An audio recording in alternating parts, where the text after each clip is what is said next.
السلام علیکم ورحمۃ اللہ وبرکاتہ۔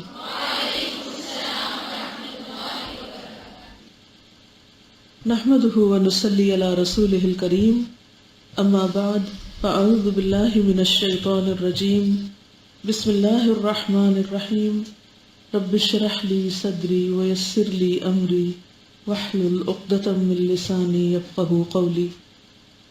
کل ہم نے ہجرت مدینہ کے بارے میں پڑھا، کچھ باتیں مدینہ کے بارے میں کہ اللہ رب العزت نے نبی صلی اللہ علیہ وسلم کی ہجرت کی وجہ سے مدینہ کو کیا فضیلت عطا کی۔ خود نبی صلی اللہ علیہ وسلم اس شہر سے کتنی محبت کرتے تھے۔ مدینہ کو دار الہجرہ کہا جاتا ہے، ہجرت کا گھر۔ حضرت ابو حمید ساعدی سے روایت ہے، کہتے ہیں کہ ہم نبی صلی اللہ علیہ وسلم کے ساتھ غزوہ تبوک سے واپس آئے۔ جب مدینہ کے قریب پہنچے تو آپ صلی اللہ علیہ وسلم نے فرمایا، یہ طابہ ہے، طابہ، طا الف با ہا، طابہ مدینہ کا نام، اور یہ احد کا پہاڑ ہے جو کہ ہم سے محبت کرتا ہے اور ہم اس سے محبت کرتے ہیں۔ نبی صلی اللہ علیہ وسلم نے فرمایا، مجھے ایسے شہر میں ہجرت کا حکم دیا گیا ہے جو دوسرے شہروں کو کھا لے گا، یعنی سب کا سردار بنے گا۔ منافقین اسے یثرب کہتے ہیں، لیکن اس کا نام مدینہ ہے، مدینۃ النبی۔ مدینہ کا لفظی معنی ہوتا ہے شہر، سٹی، لیکن اصل نام کیا ہے؟ مدینۃ النبی، نبی کا شہر صلی اللہ علیہ وسلم۔ منافقین اس کو یثرب کہا کرتے تھے، جو آپ کے جانے سے پہلے، تشریف آوری سے پہلے اس کا نام تھا، لیکن اس کا نام مدینہ ہے۔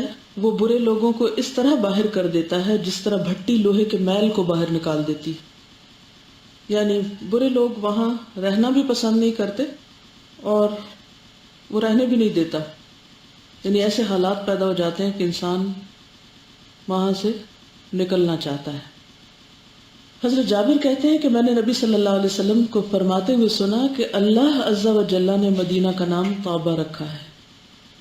حضرت انس سے روایت ہے کہ نبی صلی اللہ علیہ وسلم جب سفر سے واپس ہوتے اور مدینہ کی دیواروں کی طرف دیکھتے تو اپنی سواری کو تیز چلاتے، اور اگر کسی دوسرے جانور پر ہوتے تو اس کو مدینہ کی محبت کے سبب اور ایڑ لگاتے، یعنی تیز کرتے، اسپیڈ تیز کر لیتے تھے جب مدینہ نظر آتا، اس میں جلد پہنچنے کے شوق سے۔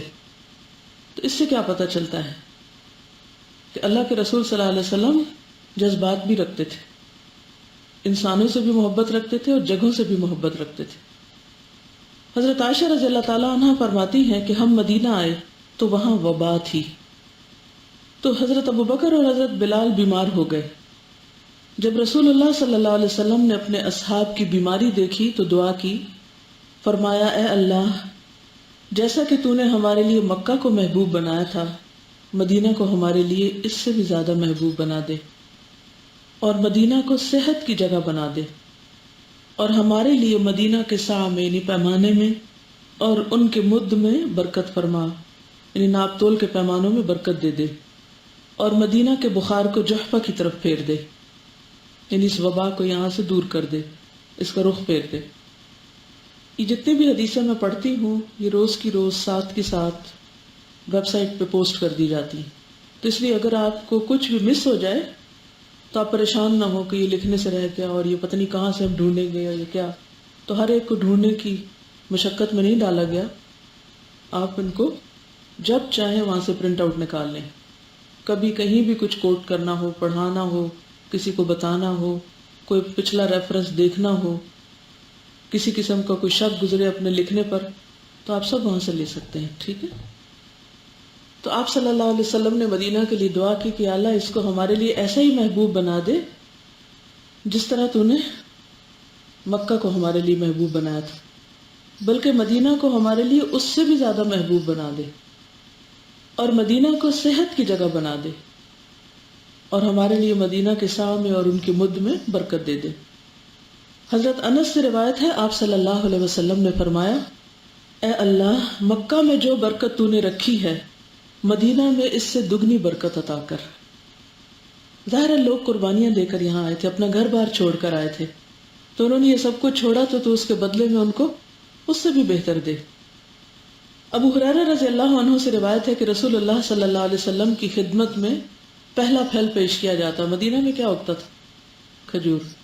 تو آپ صلی اللہ علیہ وسلم فرماتے، اے اللہ ہمارے لیے ہمارے مدینہ میں اور ہمارے پھلوں میں اور ہمارے مد میں پیمانہ اور ہمارے سا میں برکت عطا فرما۔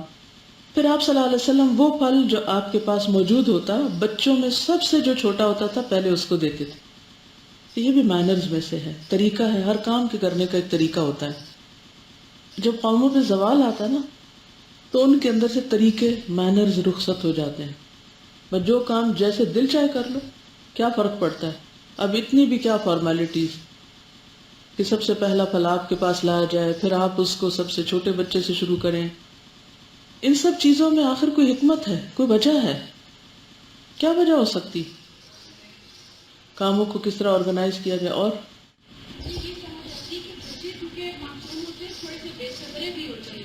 جی اب دیکھیے کہ جب مثلا مہمان آتے ہیں گھر میں، آپ کچھ لے کر آتے ہیں تو بچے کیا چاہتے ہیں کہ پہلے مہمانوں سے پہلے ان کو دے دیا جائے، تو ان کے اندر ایک بے صبرا پن ہوتا ہے۔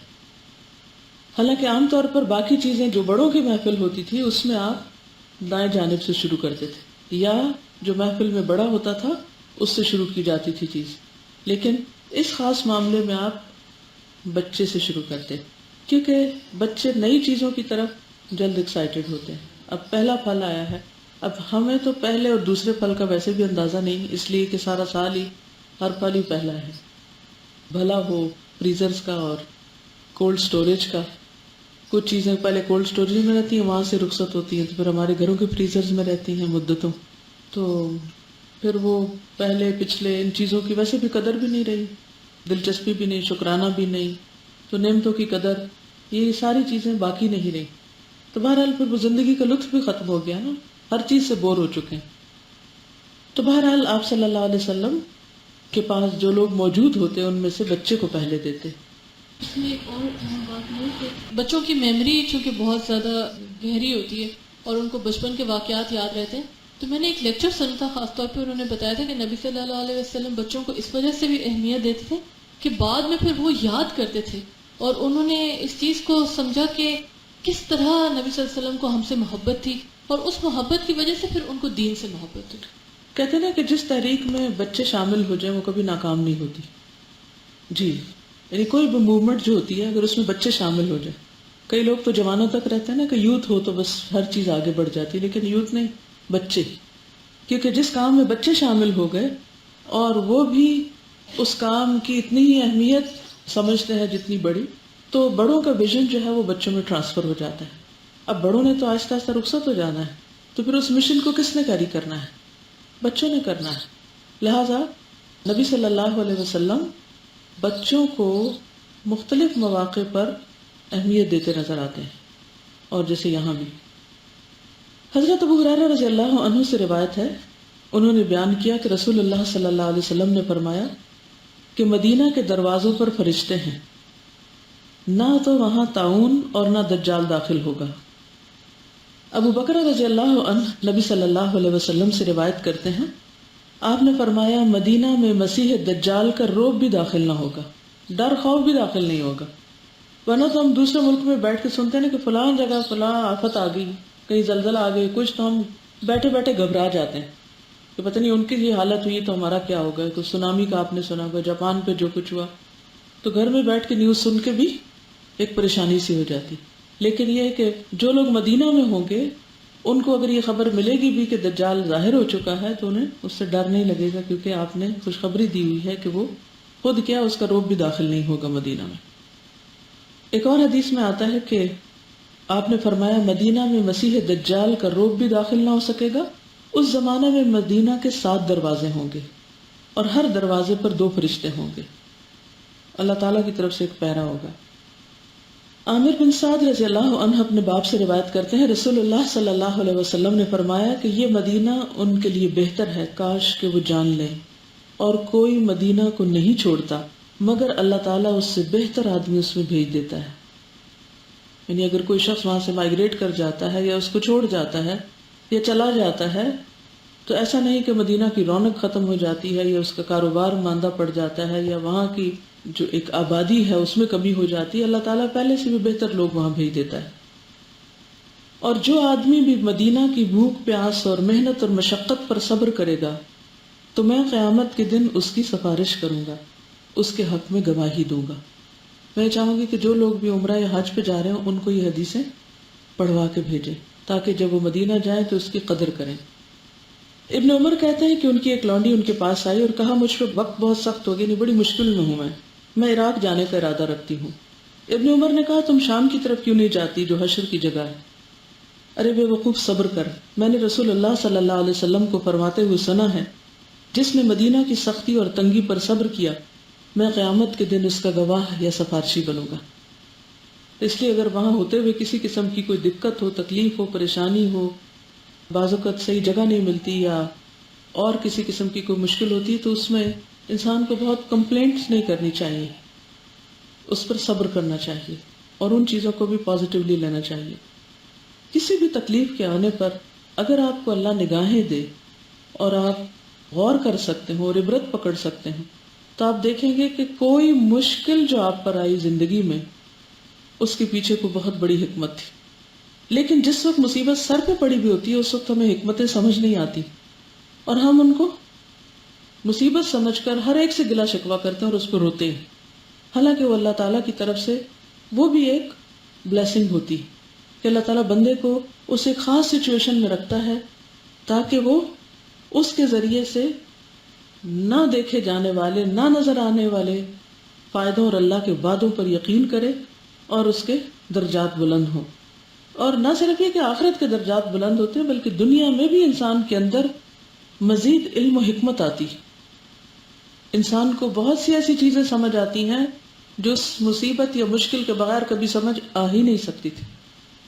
تو اس لیے یہ قاعدہ یاد رکھیے کہ جس وقت تکلیف آ جائے اس وقت پوری انرجی اس پہ لگا دے کہ میں اس وقت اب پازیٹیو کس طرح رہوں، مثبت کس طرح رہوں، اور اس شر کے اندر خیر کو کس طرح دیکھوں، اس درد کے اندر بھلائی اور فائدہ کون سا دیکھوں. کیونکہ چیزیں جو سامنے نظر آ رہی ہوتی ہیں وہ ویسی نہیں ہوتی، ان کے پیچھے کوئی اور مقصد ہوتا ہے، کوئی اور چیز ہوتی ہے جو ہمیں اس وقت نظر نہیں آتی. لہذا جس معاملے میں صبر کے لیے کہا گیا اس پر صبر کرتے رہنا چاہیے انسان کو. اس کا یہ مطلب نہیں کہ علاج نہ کرے، تکلیف دور نہ کرے، دعا نہ کرے. جب تکلیف آتی ہے تو دعاؤں میں بھی کثرت ہو جاتی ہے، اور جب دعاؤں کی کثرت ہوتی ہے تو اس کا کیا فائدہ ہوتا ہے؟ پھر دنیا میں تکلیف دور ہو جاتی یا پھر آخرت کے لیے اجر جمع ہو جاتا ہے یا اس سے بہتر کوئی اور چیز مل جاتی جس کا آپ کو دعا مانگنے کا خیال بھی نہیں. بعض اوقات ہمیں خود بھی نہیں پتا ہوتا کہ مانگیں کیا، یہ بہتر ہے یا یہ بہتر ہے. ہم ایک چیز مانگنے لگتے ہیں اور وہ نہیں ملتی، ہم پھر فرسٹریٹ ہوتے ہیں، حالانکہ اللہ تعالیٰ اس کے بس اس سے بہتر کوئی چیز دینے والا ہوتا ہے. تو اللہ کے ہر فیصلے میں خیر اور بھلائی ہے، ہر فیصلے میں. اور یہ چیز جب انسان سوچ لیتا ہے اس کا دل ٹھنڈک سے بھر جاتا ہے، خواہ وہ کتنی تکلیف میں کیوں نہ ہو.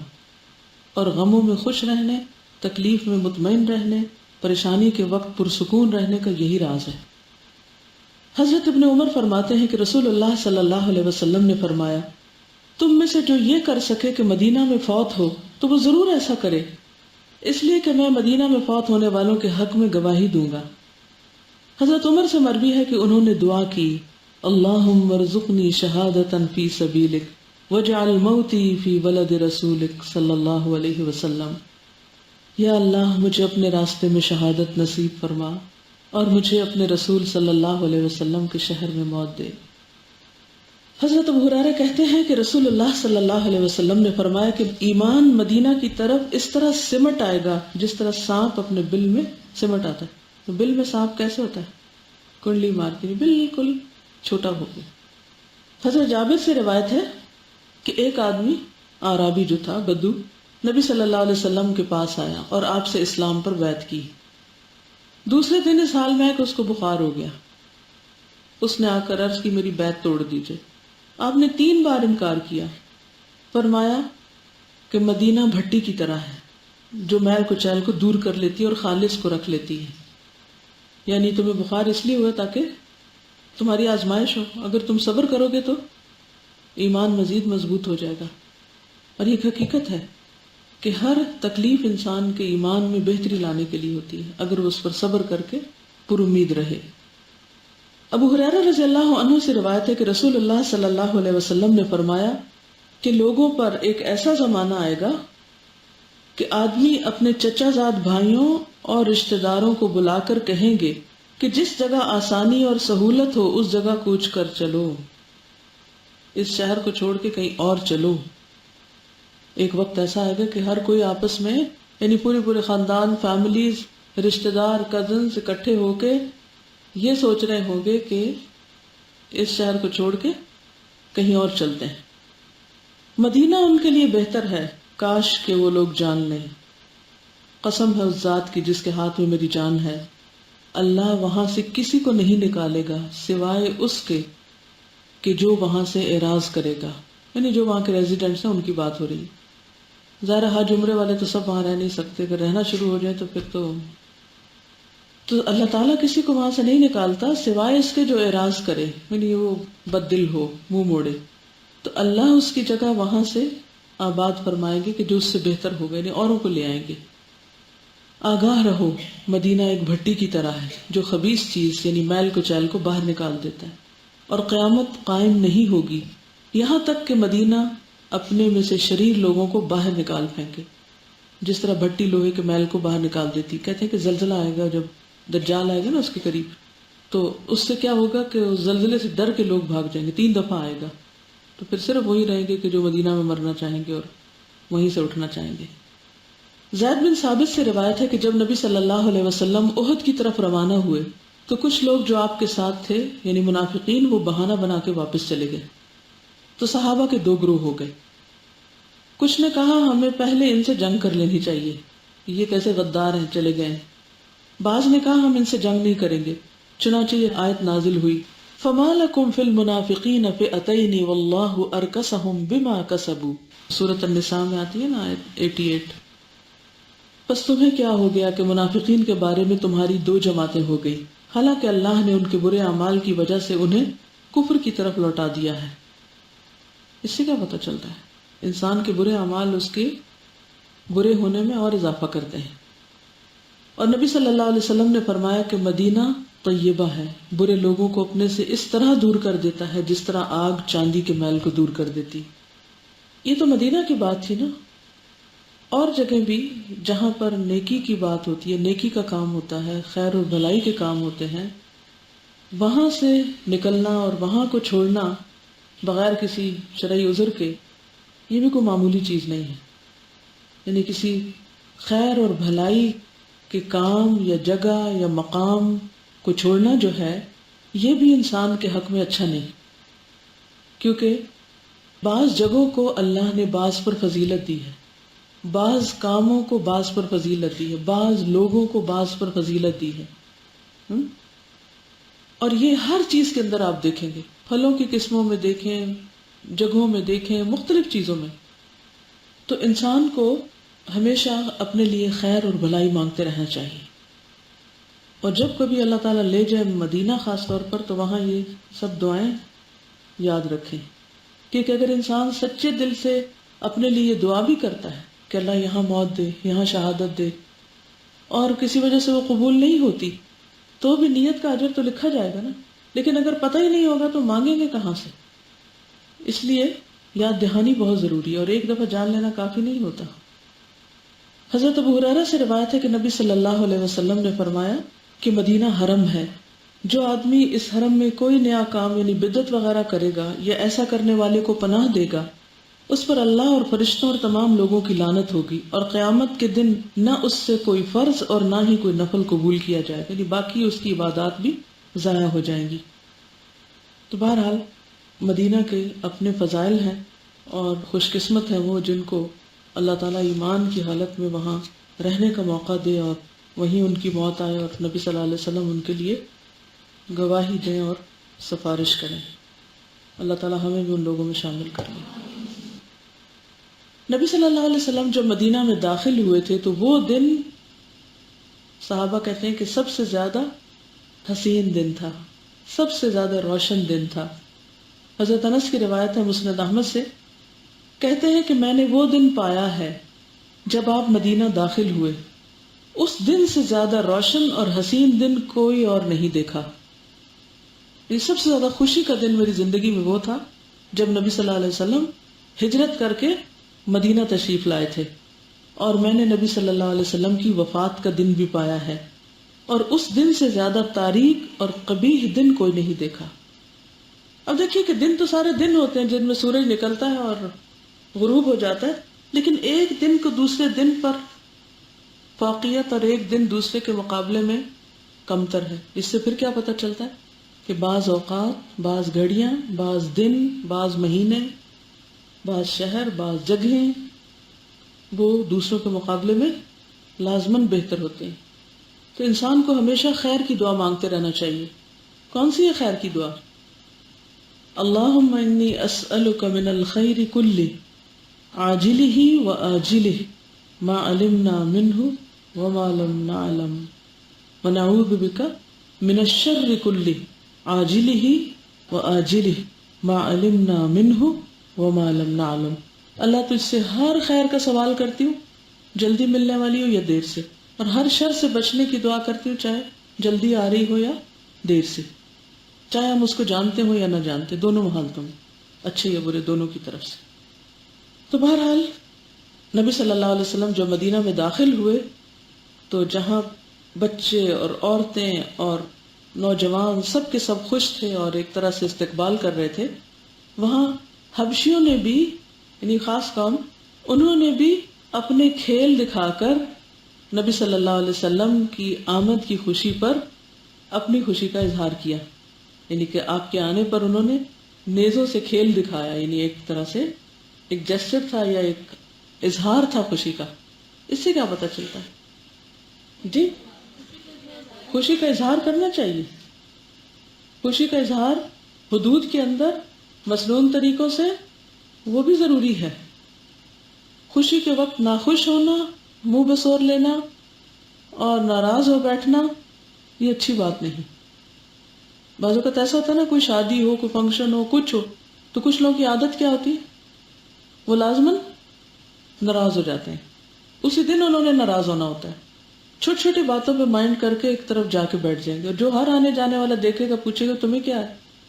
آپ کسی بھی شادی پارٹی پہ چلے جائیں، آپ کو ضرور کچھ لوگ ایسے ملیں گے جو سب سے ناراض ہو کے ایک طرف بیٹھے ہوں گے، یا ایٹ لیسٹ مسکرائیں گے نہیں، یا وہ خوش نہیں ہوں گے ان دوسرے لوگوں کے ساتھ۔ ٹھیک ہے، اگر کوئی حرام کام ہو رہا ہو تو اس میں تو انسان نہیں خوش ہو سکتا، لیکن جہاں سب چیزیں ایک نارمل روٹین میں چل رہی ہوں، اس میں کوئی ایسی چیز نہ ہو جو اللہ رسول کی ناراضگی کا سبب ہو، تو کوئی حرج نہیں ہے۔ بس کسی بھی چیز میں آپے سے باہر ہونا یا کوئی بھی ایسا کام کرنا کہ جو وہاں پسندیدہ نہیں، اس میں بندے کی کوئی خوشی نہیں، ٹھیک ہے نا۔ چلیے، نبی صلی اللہ علیہ وسلم سب سے پہلے کہاں تشریف فرما ہوئے تھے؟ قباء میں۔ ایک کتاب ہے اطلس سیرت، آج صبح میں اس کو دیکھ رہی تھی، اس میں بہت اچھے نقشے بنے ہوئے ہیں اور بہت اچھی ڈسکرپشن ہے مختلف چیزوں کی، تو اس میں قباء کی جو لیٹسٹ پکچرز ہیں وہ بھی ہیں، اور کس نے بنوائی اور کیا اس کی فضیلت ہے، تو اگر آپ چاہیں تو وہ کتاب بھی دیکھ سکتے ہیں، لائبریری میں بھی ہونی چاہیے۔ تو قباء کے بارے میں کیا جانتے ہیں اور آپ؟ اہل قباء کی تعریف کی ہے قرآن مجید میں، کیا فرمایا آپ نے؟ فیہ رجال یحبون ان یتطہروا واللہ یحب المتطہرین۔ ان کے پڑوس میں کچھ یہود رہتے تھے جو طہارت کا پانی سے اہتمام کرتے تھے، یعنی استنجا کرتے تھے، تو ان کی دیکھا دیکھی باقی اہل مدینہ کے مقابلے میں اہل قباء نے بھی دھو کر نجاست صاف کرنا شروع کی، جو چیز نہایت پسندیدہ تھی۔ اس پر پھر یہ آیت نازل ہوئی تھی کہ فیہ رجال یحبون ان یتطہروا واللہ یحب المتطہرین، کہ اللہ پاک صاف رہنے والوں سے محبت کرتا ہے۔ یہ بتائیے کہ مسجد قباء میں نماز پڑھنا کس کے برابر ہے؟ ایک عمرے کے برابر۔ نبی صلی اللہ علیہ وسلم کیا بعد میں کبھی قباء جاتے تھے؟ جی، وہاں تشریف لے جایا کرتے تھے، وہاں نماز پڑھتے تھے، اور آپ صلی اللہ علیہ وسلم ہر ہفتے کے دن مسجد قباء میں کبھی پیدل اور کبھی سوار ہو کر تشریف لاتے۔ اور حضرت عبداللہ بھی ایسا ہی کیا کرتے تھے. یعنی حضرت عبداللہ بن عمر جو تھے وہ نبی صلی اللہ علیہ وسلم کی سنتوں کی بہت زیادہ پیروی کرتے تھے. ہر اس کام کے کرنے، ہر اس گھاٹی میں، ہر اس گلی میں، ہر اس بازار میں جانے کو تیار رہتے تھے. پوچھ پوچھ کے، حتیٰ کہ جب خانہ کعبہ میں داخل ہوئے تو بھی انہوں نے حضرت بلال سے پوچھا کہ تم موجود تھے جب نبی صلی اللہ علیہ وسلم کعبہ کے اندر داخل ہوئے تھے، یہ بتاؤ آپ نے نماز کہاں پڑھی تھی. تو اسی جگہ کو انہوں نے سلیکٹ کر کے نماز پڑھی. تو یہ اپنے اپنے شوق کی بات ہے نا. آپ لوگ تو نہیں کبھی پیدل گئے ہیں؟ چلیں کبھی ہمت دے اللہ تو وہاں ایک سنت یہ بھی پوری کر لیں اگر سارے باقی راضی ہوں. ایک مرتبہ میں جب مدینہ میں گئی تو مجھے احد جانے کا بے پناہ شوق تھا. تو میں کہتی تھی بس کسی بھی قیمت میں نے قریب پہنچ کے دیکھنا ہے کہ اتنا جنگ احد پڑا ہوا. تو اس وقت وہاں پر کوئی کسی قسم کی آبادی نہیں تھی. اب تو وہاں ایک مسجد بھی بنی ہوئی ہے اور اس کے آس پاس ایک مارکیٹ کھلی ہوئی ہے اور اسپیکر پہ پتہ نہیں تقریریں ہو رہی ہوتی ہیں اور بہت کچھ، ایک میلہ سا منظر ہے. لیکن جب فرسٹ ٹائم 88 میں نے دیکھا تھا تو اس وقت وہاں پر اس کے قریب دور ایک آبادی تھی، لیکن احد کے قریب کوئی چیز نہیں تھی. بالکل چٹیل میدان تھا وہ سب کچھ. تو میں نے کچھ لوگوں کے ساتھ کہا کہ ہم چلتے ہیں، تو انہوں نے کہا اچھا چلیں گے، لیکن پھر چلیں گے، پھر نہیں جانے کو. میں نے کہا میں تو خود ہی جا رہی ہوں. پہاڑ قریب لگتے نا ہمیشہ. میں نے اس وقت پیدل چلنا شروع کر دیا. تو میں نے کس سے پوچھا کہ یہاں سے کتنا دور ہے؟ انہوں نے کہا نہیں تم پیدل نہیں جا سکتی، کافی دور ہے. اور بالکل دوپہر بھی ہو گئی. تو میں نے کہا نہیں شاید ان کو دور لگ رہا ہے، تو بالکل قریب ہے. خیر پھر کسی نے مجھے کہا کہ آپ اس بس پہ بیٹھ جائیں. اچھا میں بس پہ بیٹھ گئی. بس پہ بہت جاتے جاتے سب سواریاں اتر گئی اور بس میں بھی میں اکیلی. جب وہاں گئی تو عین دوپہر اور کوئی چیز نہ وہاں پر. لیکن میں نے کچھ تصویریں وغیرہ اتاری اور کچھ بیٹھ کے نظارے کیے اور واپس آ گئی. تو بات یہ ہے کہ بعض اوقات ایسا ہوتا ہے کہ آپ جن لوگوں کے ساتھ گئے ہوتے ہیں ان کو ان تاریخی مقامات سے کچھ بہت زیادہ شوق نہیں بھی ہوتا. تو ایسی صورت میں اگر عربی تھوڑی سی آتی ہو اور گمنے کا خطرہ نہ ہو تو آپ، امن والی جگہ ہے مدینہ، ڈرنے کی کوئی ایسی بات نہیں.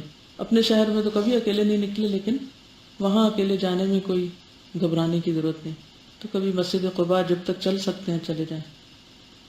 اہل قباء کی فضیلت تو آپ کو معلوم ہی ہے.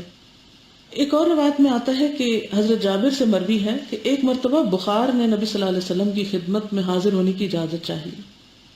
اب آپ کہیں گے بخار تو نظر آنے والی چیز نہیں. آپ نے پوچھا کون ہے؟ اب دیکھیے کہ کچھ جو آئیڈیاز یا کانسیپٹس ہوتے ہیں نا ان کو بھی ایک مٹیریل فارم دی جا سکتی. اس نے کہا کہ میں بخار ہوں. نبی صلی اللہ علیہ وسلم نے اسے اہل قباء کے پاس جانے کے لیے کہا کہ ادھر آنے کی اجازت نہیں، وہاں جاؤ. تو انہیں اس بخار سے بہت پریشانی ہوئی، اتنی کہ اللہ ہی بہتر جانتا ہے.